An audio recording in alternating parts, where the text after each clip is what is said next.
Immah jamak dia, pemimpin-pemimpin. Daripada imam seorang, a'immah pemimpin-pemimpin yang sesat, mudillin. Ini kita nak tengok bagaimana kedudukan kalau kita ada pemimpin yang sesat. Kita pun sesat juga, ketua sesat.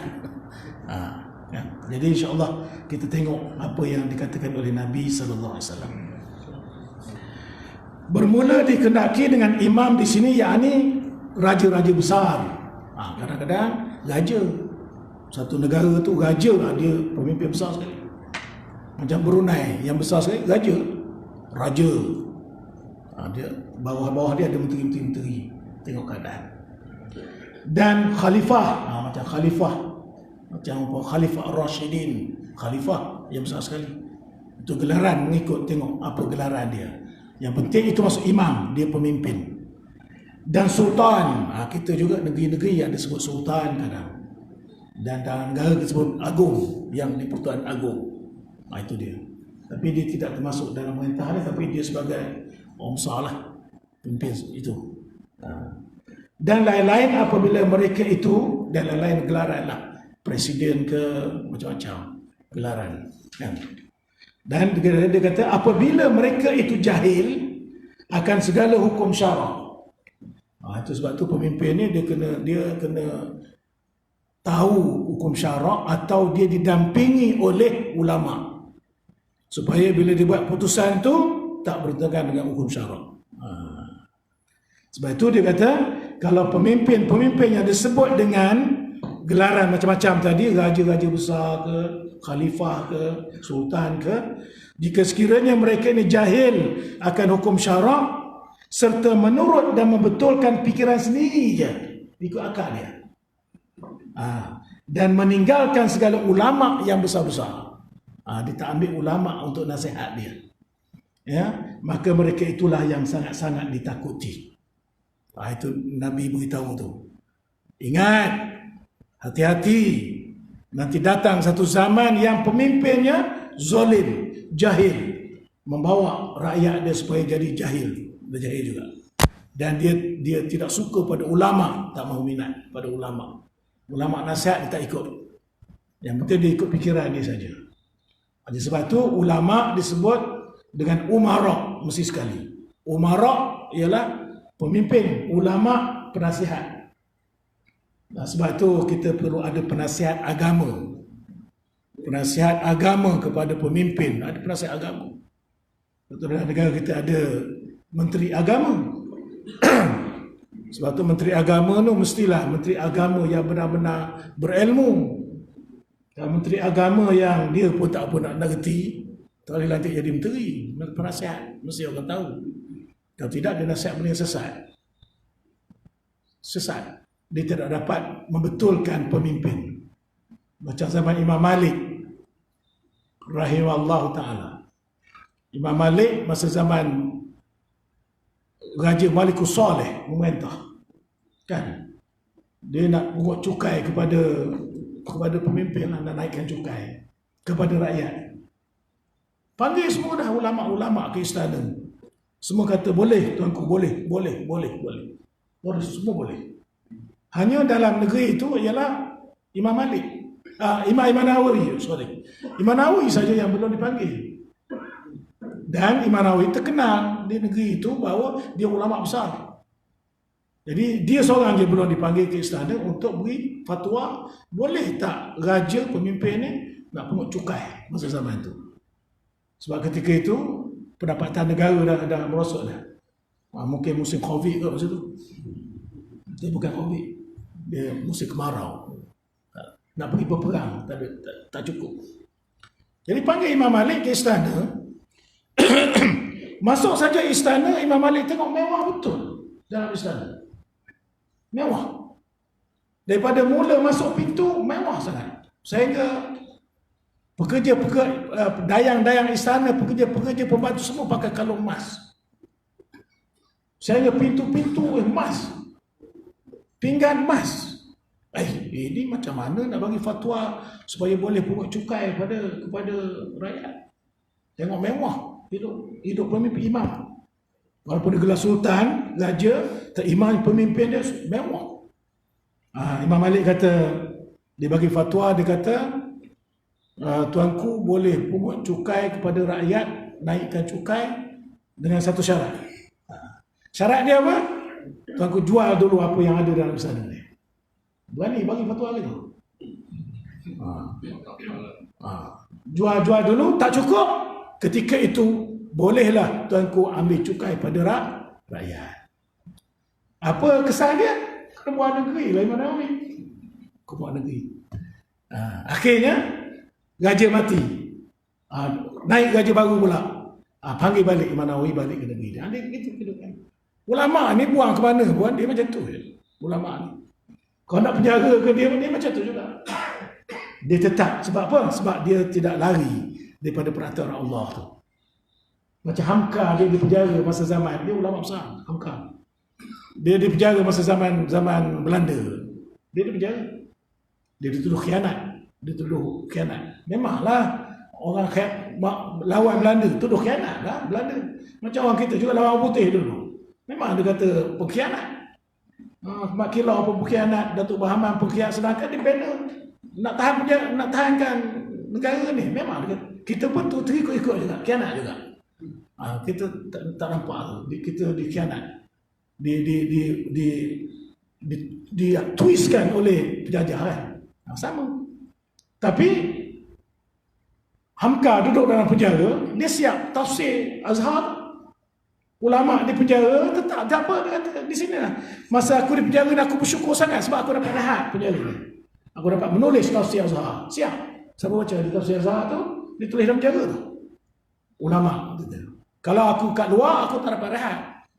Aku kena pergi sini, menentang pula Belanda pula, penjajah negeri, kena ceramah pula lagi, kena macam-macam. Dua penjara senang rehat. Tulis. Said Qutb di Mesir. Dia di penjara. Siap kita pizilal Al-Quran. Kita kalau di penjara, tunggu mati. Tak ada benda buat. Sebab kita ada benda. Tapi kalau kita ada ilmu sikit-sikit, bolehlah kita duduk dalam penjaranya. Astaghfirullah. Siamalah. Astaghfirullah. 3 tahun penjara, juta dah astaghfirullah. Kita melafaz, mati kita. Surga. Nampak tak orang ada ilmu?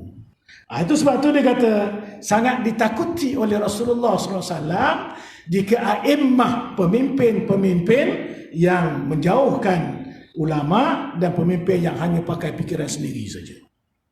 Dia tak rujuk. Atau dipaksa ulama kena ikut cara dia. Dia ada penasihat agama. Dan penasihat agama ikut dia pula. Mesti bagi petua sesuai. Kalau salah, jadi kena sesuai. Ini dikatakan ulama asuk kadang. Ulama jahat. Dan di samping ulama jahat itu ada ulama yang memang pertahankan agama. Dia tak kisah. Bukan dia cari pangkat, bukan cari kedudukan dunia, bukan. Dia nak cari keredaan Allah. Amar ma'ruf, nahi munkar. Itu dia kerja dia. Sebab dia berpegang kepada, dia kata bahawa jihad yang paling besar ialah bercakap benar di hadapan raja yang zalim. Cakap benar. Bukan senang. Bukan senang nak cakap benar dengan pada pemimpin yang zalim tu. Nak cakap benar. Nak ikut cakap pemimpin yang zalim tu kan, ataupun nak cakap ikut law agama.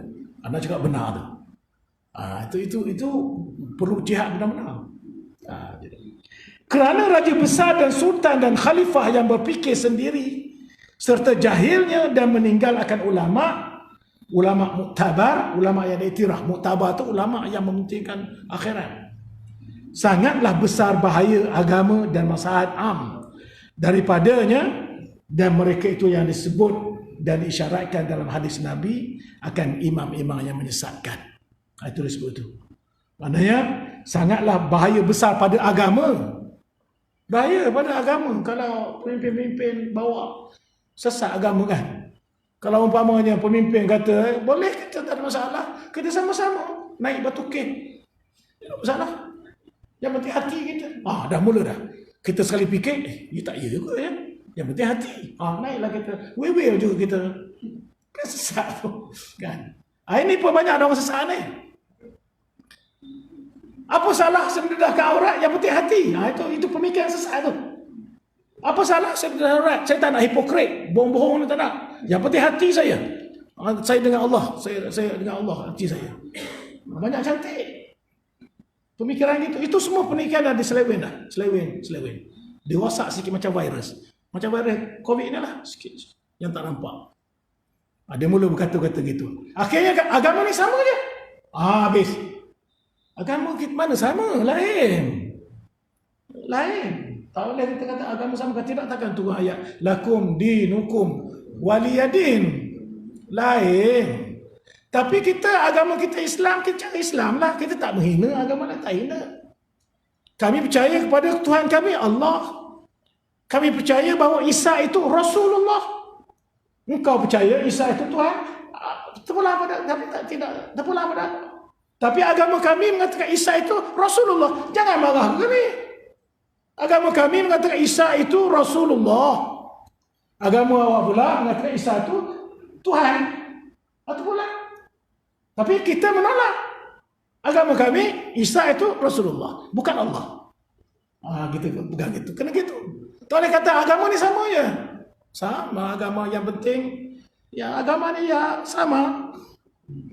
Sama cerita di Indonesia tu, anak menantu dia berbagai. Ini anak saya yang pertama, dia ni Hindu.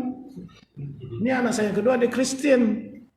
Ini dia Islam. Kenapa beza-beza? Sama.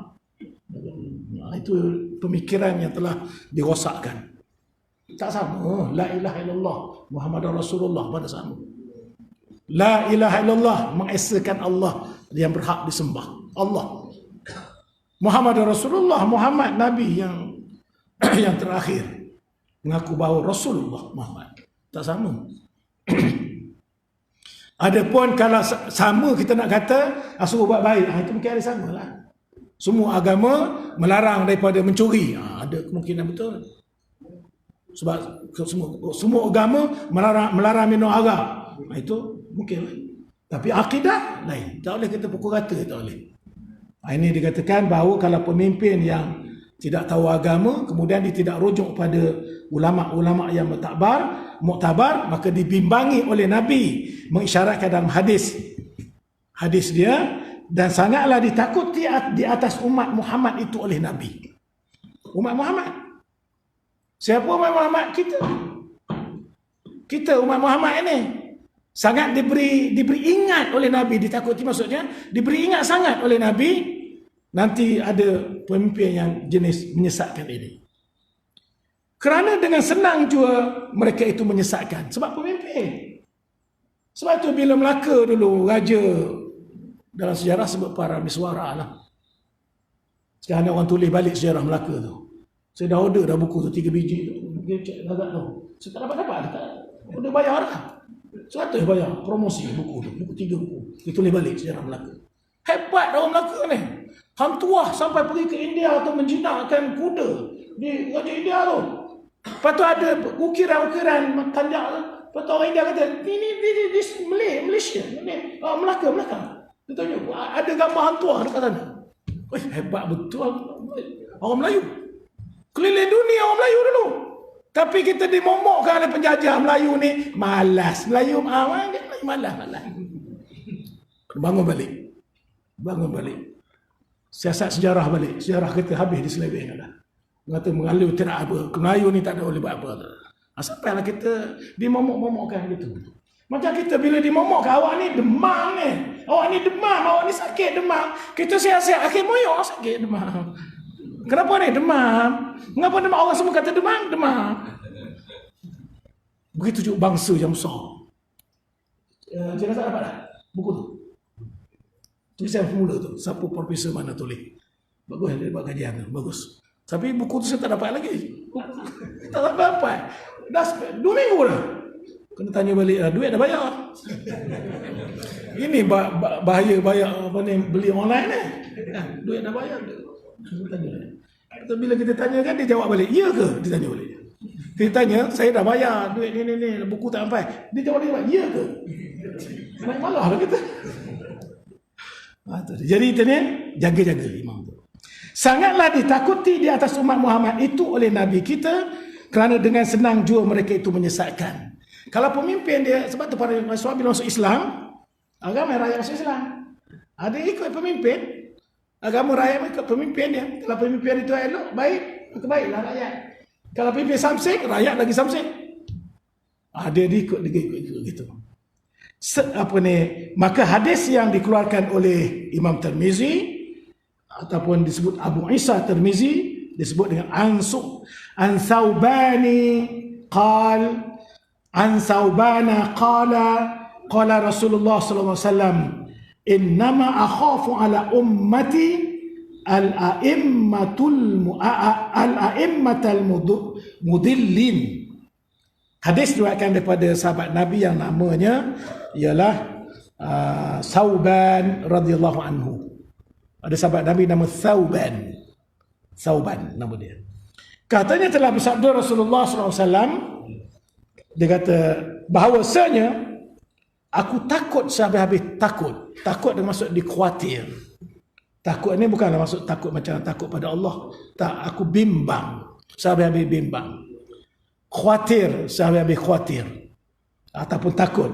Sehabis-habis takut atas umatku nanti akan imam-imam, pemimpin-pemimpin, yakni raja-raja besar dan sultan yang menyesatkan orang-orang rakyat dia, maka dapat bahaya besar orang itu dengan sebabnya. Itu dia.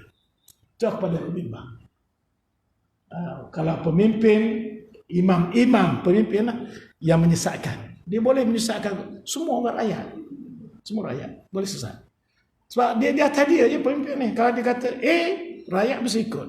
Kalau awak kata B, awak akan diseksa, dipenjara sebagainya. Jadi ramai rakyat kerana terpaksa tetap kata macam A juga.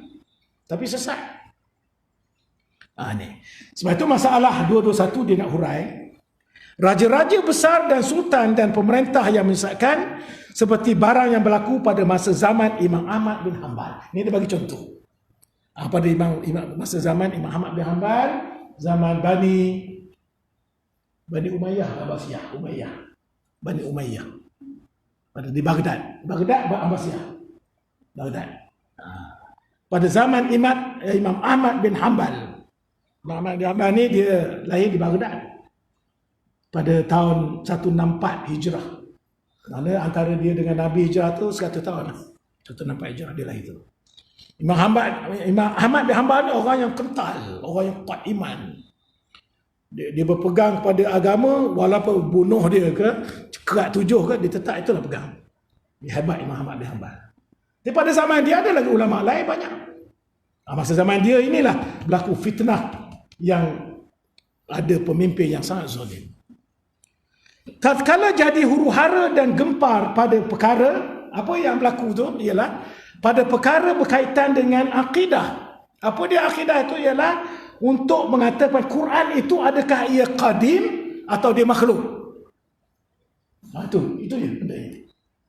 Quran itu qadim ke makhluk? Kalau kita nak kata Quran kalamullah, qadim ke makhluk? Contoh sifat Allah. Sifat Allah itu berkuasa. Sifat Allah berkuasa itu qadim ke makhluk? Tak apa pun nak berani kita jawab. Dia qadim lah. Sebab Allah, apa maksud qadim? Tidak ada awal baginya, tidak ada akhir baginya. Itu qadim. Itu orang mengaji akidah. Qadim. Tidak ada awal, tidak ada baginya. Maknanya Allah satu nama, zat yang wajib wujud, tidak ada awal, tidak ada akhir. Maknanya bila tidak ada awal dan akhir, dia qadim. Kemudian makhluk pula, dia disebut dengan makhluk. Makhluk disebut dengan hadis. Lawan dia hadis. Hadis itu baru dijadikan. Sekarang ni masalah pada zaman Imam Ahmad bin Hanbal ni, raja menentukan bahawa khalifah ketika itu dia kata hendaklah rakyat semua sekali berpegang berpendapat dengan Quran itu makhluk, bukan qadim. Jadi Imam Ahmad tak mau pegang dengan Quran makhluk. Quran itu qadim sebab dia kalam Allah. Itu jadi pertikaian. Jadi ramailah rakyat ketika itu Quran makhluk. Tuan-tuan kena faham ya. Quran yang ada pada kita ini, yang ditulis pada itu makhluk lah. Quran yang Lauh Mahfuz tu, Dia terbagi pada dua. Quran yang tulis pada Musa itu dia lafaz dah. Telah dilafaz, dia makhluk. Tapi Quran yang Lauh Mahfuz itu yang qadim tu. Itu dia.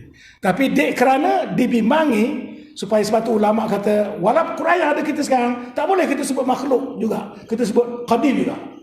Supaya apa? Supaya jangan menghina Quran yang qadim itu. Qadim dia qadim Quran. Sebab tu ramailah ulama-ulama berserta dengan khalifah ketika itu Quran makhluk semua rakyat berpegang kepada Quran itu makhluk, dia bukan qadim. Walaupun kalam Allah, perkataan Allah takkanlah makhluk, mestilah qadim. Kata dia. Jadi ada juga ulama dia di taqiyah tu dengan maksud bila raja paksa dia Quran itu makhluk ke qadim, dia pegang masalah tu. Dia kata Quran ini makhluk, yang ini makhluk. Pada dalam hati dia Quran yang dia belum apa tu qadim. Gitu. Tapi Imam Ahmad bin Hanbal tak. Quran itu qadim, tidak makhluk. Itu berlaku itu.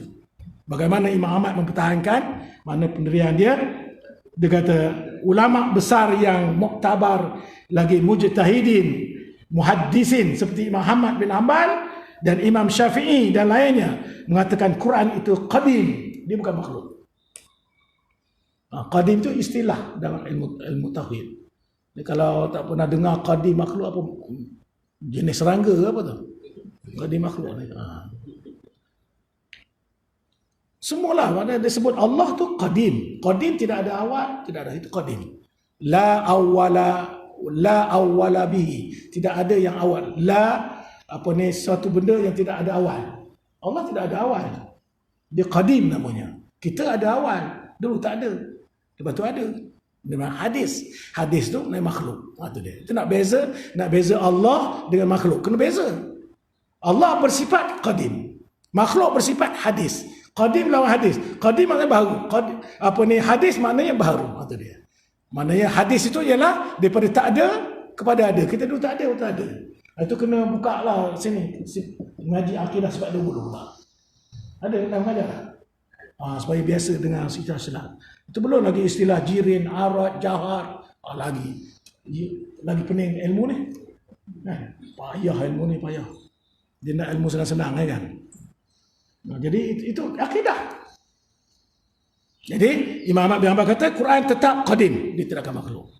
Masa itu ialah pemerintah mengatakan Quran itu makhluk. Macam contoh kita sekarang ni. Di Selangor berpegang kepada mazhab Syafi'i, Ahli Sunnah wal Jamaah. Tiba kita pegang mazhab Syiah. Kan salah tu dah. Yang sesat. Ini pemerintah sesat. Bukan tu dah. Ini bukan rakyat. Pemerintah sesat dibawa orang semua sesat. Dia mengatakan supaya Quran itu makhluk. Dan ulama yang telah disayang oleh khalifah lagi raja besar Muslim kata Quran itu makhluk. Jadi ramailah ulama-ulama sependapat dengan pemerintah ni nak dapat kedudukan. Betul-betul Quran itu makhluk, Quran itu makhluk, Quran itu makhluk. Itu tafsir ayat macam-macam. Jadi dia dapat kedudukan lah di sisi khalifah. Imam Ahmad ni juga kata qadim. Itu tak dapat apa-apa. Dengan sebab itulah jahil raja besar Muslim itu lalu cenderung ia kepada ulama yang dikasihnya, ia pun memperbuat jalan menggagahi, memaksa semua orang pasti katakan Quran itu makhluk. Jangan ada dengar Quran itu qadim, jangan ada. Di sekolah-sekolah diajar Quran itu makhluk. Elan-elan ditulis Quran itu makhluk. Jangan ada dengar orang ajar Quran itu qadim, akan digali. Macam tu lah. Dah pernah pada zaman pemerintahan Bani Muawiyah ada pemerintah berpegang ketika ahli Mu'tazilah bukan dengan Mu'tazilah yang mengatakan bahawa Mu'tazilah ni orang Islam kalau melakukan dosa besar kafir, kalau minum arak kafir, dia tak solat kafir. Itu Mu'tazilah. Tapi ahli sunnah orang yang tak solat berdosa besar, fasik, tak kafir lagi. Orang minum arak fasik, berdosa besar, tak kafir lagi. Mu'tazilah kafir. Jadi oleh kerana kita terpengaruh dengan Mu'tazilah ni, sampai sekarang ni mudah mengkafir orang. Kan? Itu yang tahlil kafir. yang bukan buat Nabi kafir juga. Talqin kafir. Wah, itu pengaruh Mu'tazilah tu. Dia keras semua. Tak tutup aurat, kafir. Kita baru pasik dosa besarnya. Dia ada beza berdosa besar dan kafir ni. Kalau berdosa besar, dia masuk neraka kerana dosa. Kalau kafir, masuk neraka kerana kufur. Masuk neraka kerana dosa, bila dah habis proses dosa, dah balas-balas dalam neraka, keluarkan balik sebab ada akidah, keluarkan balik itu 1000 tahun, bukan sehari. Jangan kita kata jangan kita mudah belajar, mudah. Oh, kalau gitu okey ya, tak masalah. Kita ramai-ramai seronok juga. Jangan. Kan? 1000 tahun sekata dosa. Dah hancur, dah lebur, tak mati tak? Tak mati. Hidup balik, dah hancur, lebur. Berapa lama? 1000 tahun. Dah 1000 tahun, satu hari di akhirat, 1000 tahun dunia. Cuba apa kata? Jadi bila sudah habis ribu-ribu tahun, lalu Allah firman pada malaikat, dia kata, cuba kau tengok dalam neraka tu, ada tak ahli neraka yang sebesar zarah iman dia? Masa itulah. Ada tak ahli neraka tu yang iman dia sebesar zarah? Sikit je iman. Maka engkau keluarkan dia daripada dalam neraka tadi dengan rahmat aku. Allah Ta'ala kata, dengan rahmat aku, keluarkan, maka engkau keluarkan dia, masukkan dia ke dalam syurga. Itu orang yang mati dosa besar, fasik. Tapi kalau ikut Mu'tazilah tadi, duduklah dalam neraka selama-lama. Sebab itu orang kafir mati kerana masuk neraka kerana kufur. Orang yang masuk neraka kerana kufur, khalidina fiha abada, selama-lama. Itu beza. Sebab itu ahli sunnah wal jamaah tidak menghukum dengan kafir orang yang melakukan dosa besar, tak. Dia fasik. Kalau mati dia, kena urus cara Islam juga. Kalau kita tahu dia tu memang tak solat, kita tahu. Sembahyang Jumaat tak pernah datang kan. Mana bawah sikit pada side jin je. Tak sebenarnya tak buat, tak peduli, tapi kita tahu bahawa dia ada iman, Dia tak dia buat dosa, dia fasik. Asi, buat maksiat. Mati dia, kena urus cara Islam.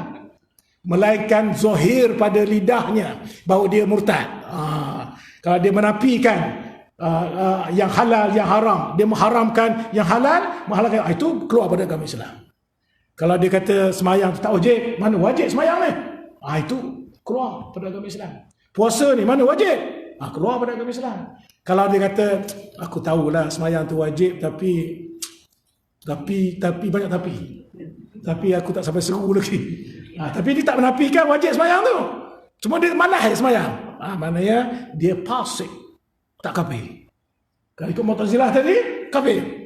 Mati dia, campak je. Gitu ganas. Bayangkan kalau pemerintah berpegang dengan Mu'tazilah. Ramai orang masuk terjun semua. Kan? Itu dia. Jadi, masalah pada zaman itu ialah tentang Quran ini makhluk ke qadim. Hingga sampai paksanya itu kepada ulama besar dan kecil. Raja paksa. Mufti-mufti mesti sebut bahawa Quran itu makhluk. Ulama-ulama besar mesti sebut makhluk. Ulama besar dan ulama kecil paksa mesti sebut Quran itu makhluk. Kalau ceramah sebut Quran itu makhluk, bukan qadim. Kalau mengajar sebut Quran itu makhluk, bukan qadim. Itu dia. Dan yang alim dan yang jahil semua mesti sebut gitu. Pasti semua mau katakan Quran itu makhluk. Ini zaman Abu Hanifah, zaman Ahmad bin Hanbal dulu, gitu. Apalagi orang-orang yang lemah hatinya dan yang sekuat takutnya kepada yang lain daripada Allah Ta'ala. Apatah lagi orang biasa, orang awam yang lemah, takut pada Allah sikit, sekejap habislah menurut sebagaimana titah raja besar itu, khalifah itu. Memang kalau orang ada ilmu, dia mungkin bertahan berdasarkan ilmu. Orang awam tak ada, dia yang penting dia lepas daripada, dia ikut je. Kadang-kadang akidah rosak, ikut je, penting ikut je. Dia tak ada.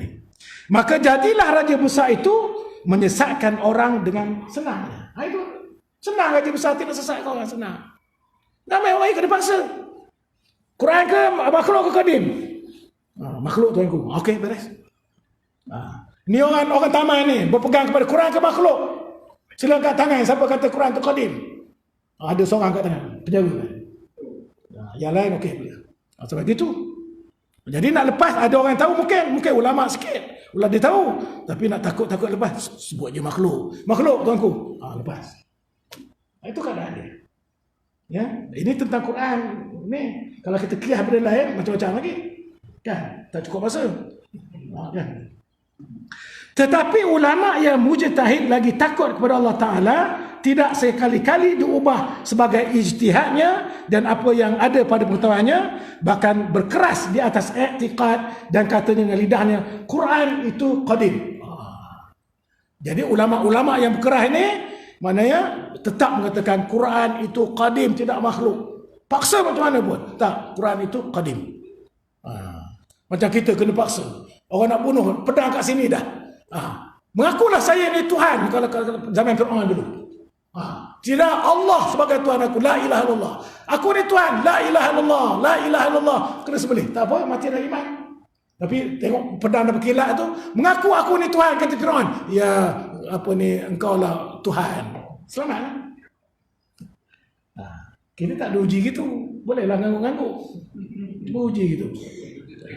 Jadi, ramailah ulama besar, ulama ijtihad kuat dengan qadim. Dia tetap mengajar orang Quran itu qadim, bukan makhluk. Bila kata makhluk, maknanya dia telah meletakkan Allah sebagai makhluk. Jadi sebagaimana berkeras di atas i'tikad yang demikian itu ialah antaranya Imam Ahmad bin Hanbal.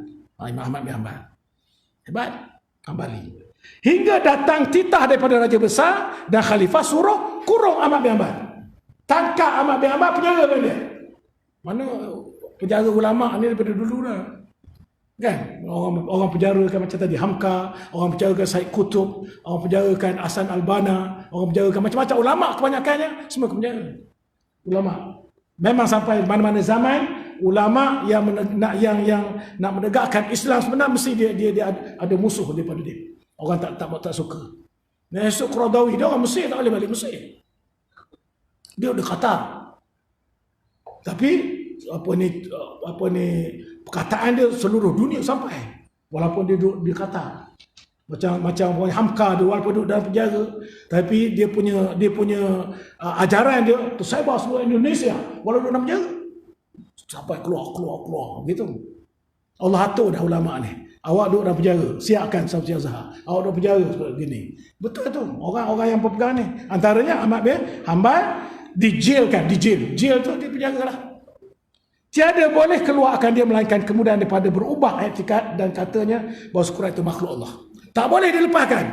Melainkan dia istiharkan bahawa Quran itu makhluk. Sebab Ahmad bin Hanbal pengaruh kuat. Pengikut ramai. Maknanya kalau Ahmad bin Hanbal ubah Quran itu makhluk, dia akan dibebaskan. Malah dibagi bintang pula. Dapatlah gelaran Datuk. Datuk Seri ke apa? Jadi dipenjarakan. Jadi masalah dua-dua itu, Imam Ahmad bin Hanbal kena dera dalam penjara itu, dia nak cerita sikit macam mana. Tatkala kena Imam Ahmad akan masuk jail, maka dengan sebab takutnya kepada Allah, Imam Ahmad ni takut pada Allah, tak takut pada raja tu, khalifah. Orang yang takut pada Allah, dia tak takut siapa pun. Tak takut. Hatta Fir'aun pun, Nabi Musa AS tak takut pada Fir'aun, takut pada Allah. Mana kalau dia mati, dia tahu dah, kalau dia mati senyum. Dia mati, dia tahu dah dia akan hidup di akhirat dengan nikmat yang Allah janjikan. Dia tahu gitu. Jadi Imam Ahmad ni takut pada Allah, lalu ia deritakan dera dalam penjara Raja Besar ke atasnya. Dia redha.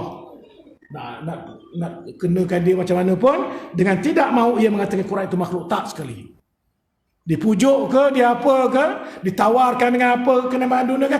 No, tak. Quran itu qadim. Itulah pegangan dia. Macam kita sekarang ni. Awak nak ubah tak la ilaha illallah Muhammad Rasulullah? Tak. Bunuhlah saya. Saya tetap la ilaha illallah Muhammad Rasulullah. Tukar.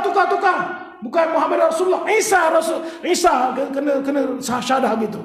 Tak. Saya tetap la ilaha illallah Muhammad Rasulullah. Boleh gitu. Itu orang kuat. Orang takut pada Allah Ta'ala. Setelah berapa lama ia dalam penjara itu, tidak juga ia mahu memperkatakan Quran itu makhluk. Ya, sampai kalau saya nak ringkaskan cerita panjang ni, sampai dia disebat, diheret dengan kuda. Teruk dengan kuda. Tapi kita juga Imam Ahmad ini tetap juga dia kata Quran itu qadim. Sehingga dia minta pada tukang seksa dia tu, dia kata seksalah aku tapi dengan syarat jangan sampai aurat aku terbuka. Aurat terbuka tu buah dia. Jadi pukul semua teruk, jaga balik. Jaga balik. Sehinggalah raja khalifah itu mati. Imam Ahmad dah berjaga lagi. Mati khalifah itu, ni saya ringkaskan. Ni kalau nak baca satu kuliah-kuliah tu nanti benda tu juga. Saya ringkaskan sebab nak berhenti cepat. Bila dia khalifah mati, naik khalifah baru. Biasalah kan, naik khalifah baru, keluarkanlah tu. Sebab khalifah yang baru ni berpegang kepada ahli sunnah wal jamaah bahawa Quran itu qadim. Begitu pula tukar. Kan biasa pemerintah begitulah. Orang boleh lepas daripada penjara kerana pemerintah lah. Kan? Patut ada kena penjara semua hidup tu. Tapi tukar pemerintah, lepas. Sebab tu Imam Ahmad duduk, mati, khalifah mati, dia dah menjaga lagi, maka khalifah baru lepaskan Imam Ahmad bin Hanbal. Lepaskan dia. Sebab kita sekarang ni dasar negara berpegang kepada Quran itu qadim. Bubah dah pula lah. Semua rakyat kata Quran qadim pula. Kan? Akan gitulah. Sama juga saya minta maaf contoh kita mesti berpegang kepada Islam hadari satu masa dulu. Ingat? Jangan marah saya sebut banyak ulama kata tak betul. Islam hadari tak betul. Tak boleh selepas Islam tu kita letak benda lain, tak boleh.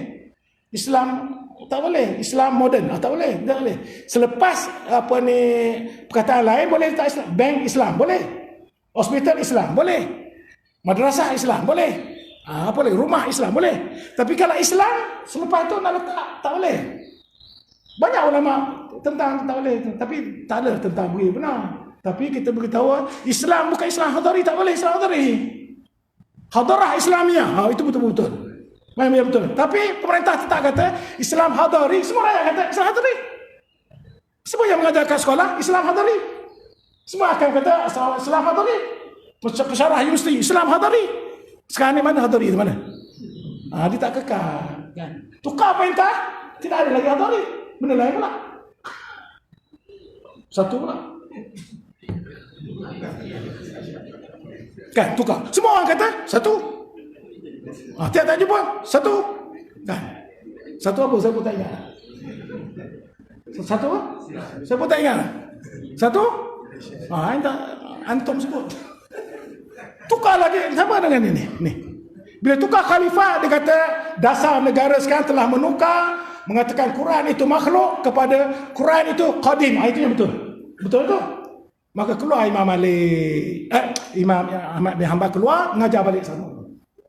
Mengajar balik sama-sama dia mengajar tu, dia mengajar tengok ada seorang dalam anak murid dia mengaji tu, orang yang seksa dia dalam penjara dulu, nampak buta mata. Dia kenal. Awak ni sebulan yang seksa saya dalam penjara tu. Betul dia kata. Lepas tu Imam Ahmad berkata, kenapa engkau pukul kepala aku? Sedangkan suruh pukul badan je, kenapa engkau ketuk kepala aku? Dia kata aku pukul kepalamu itu supaya engkau mati dalam keadaan akidah mengatakan Quran itu qadim. Sebab aku bimbang gaju ugut memang kau ubah penderai kamu mengatakan Quran itu makhluk. Itu tujuan dia. Jadi dia jawab gitu, dia kata aku pukul kepala tu ikut undang-undang kena sebab badannya, tak boleh kepala. Tapi tukang seksa ni ketuk kepala supaya cepat mati. Tak mati Imam tak mati. Akhirnya dia kata aku pukul sebab nak supaya mati dalam keadaan beriman dengan Quran itu qadim. Begitu tujuannya. Gitu. Jadi akhirnya Imam Ahmad bin Hanbal doakan dia. Ya Allah berilah penglihatan balik. Akhirnya dia dapat lihat balik. Hebat Imam Ahmad bin Hanbal. Jadi maknanya itu kisah dia lah, kisah Imam Ahmad bin Hanbal. Dia detail, dia panjang lah. Jadi kita nak ambil pengajarannya ialah jangan kita terikut-ikut dalam agama ni. Sebab itu kalau kita tidak ada ilmu agama tak faham, kita ke ulama. Selamat kita. Ikut ulama yang muktabar ni, ulama yang bukan cari kepentingan dunia, bukan. Ulama yang memang dia, kita nak kata macam mana, tak tahu, dia soleh, kita tahu dia tu ulama yang soleh. Itu ulama. Ya, ikut itu, selamatlah kita. Sebab kita tak tahu. Pergolakan apa pemerintah ada, kita bukan tahu, kita pakai cakap ikut surat khabar ya. Kita sembang-sembang kat kedai kopi tu. Atau kita kalau ada minum-minum tu kita sembang politik tu, atas dasar sok khabar je. Hak atas ni kita tak tahu. Atas ni. Ni COVID ni yang di rata-rata tu, kita senyum je. Hakikat sebenarnya bahaya kita ni. Kita senyum je sekarang ni kan. Hakikat orang atas tu kita tak tahu. Tapi kalau kita bertemu sekali-sekali dengan orang yang duduk dasar-dasar, bahaya dia kata, bahaya. Walaupun data-data yang kita dapat tu okey-okey, bahaya. Habis yang kita duduk titik itu dia kata macam seronok je, tak ada apa tu. Titik tu. Kalau titik tu walaupun dia 30 berapa? 36, tak semestinya dia bebas daripada COVID, tak semesti. Doktor yang paling takut sekarang ni, doktor paling takut. Dia takut nak merawat orang tu tak ada gejala, tapi dia kena. Banyak doktor yang kena dia rawat seorang sakit tak ada apa-apa gejala, tapi bila dia pergi dia check balik, dia kata pesakit awak ada COVID, positif COVID daripada bulan sekian bulan sampai sekian, dia kena kuarantin 14 hari pula. Itu takut. Di Sabah ni yang ni dia balik di Sabah ni. Wallahu a'lam, saya tak tahu menang kalah. Siapa menang siapa kalah tak tahu. Jadi balik ke Sabah ni. Patutnya kuarantin sana 14 hari. Balik sampai sini kuarantin 14 hari lagi. Tapi undang-undang mana ada nak kuarantin dia tu? Datang dia kata pergi Angkedin, pergi sini, pergi kita pun pergi sama, kita pun balik dia macam tu. Kita orang bawah ni kata okey tak apa, kita tenang je. Tapi orang pergi atas nak pula siapa yang selalu umum tu, Datuk Nur Hisham tu, lagilah jantung dia memang naik, degree darah tinggi dia tu. Dia tahu kedudukan dia, apa akan bahaya. Jangan main COVID ni. Sebab tu jangan marahlah kalau AJK suruh kata bawalah sejadah, bawalah. Tutuplah. Kalau orang hari Jumaat dah penuh tu tak boleh kata jangan bawa anak, jangan bawa lah. Aku je. Sebab dia kesan tu sangat bahaya. Saya cerita ni sebab malam tadi saya sembang dengan Dr. Pakar. Sembang dia kata bahaya Ustaz, dia kata bahaya. Sangat bahaya sekarang. Kita je rasa habis yang pergi tik itu dia kata macam sorry bukan tu kena buat tu. Tapi dia kata tak dapat pasti bahawa tepat. Kalau umpamanya bawah 36 tu okey sihat. Tak semesti. Yang tik tak semesti. Jadi kita kena buat lah tu kan. Buat tak apalah. Kita ikut SOP. Tapi tak semestinya. Sebab dia hospital dia tahulah tik 36. Masuk tak ada apa-apa. Cek elok macam tak ada apa-apa. Tapi ketika itu dia positif COVID. Dah kena pada dia dah. Dan dia ni balik rumah. Kena anak pula. Dan dia pergi minum. Pergi mana? Berinteraksi dengan nurse. Berinteraksi dengan pesakit lain. Mana Allah Ta'ala nak apakan kita mudah sangat. Kena tu matilah. Dia kata seorang doktor tu dia pulih. Yang ramai doktor mati dulu, dia seorang hidup, dia pulih. Tapi dia kata saya ni walaupun hidup, tapi tak macam orang hidup. Sumur lenguh. Tak boleh, mati tidak akan sihat dah. Tidak akan sihat dah. Itu wallahualam, kita banyak berdoa kepada Allah Ta'ala.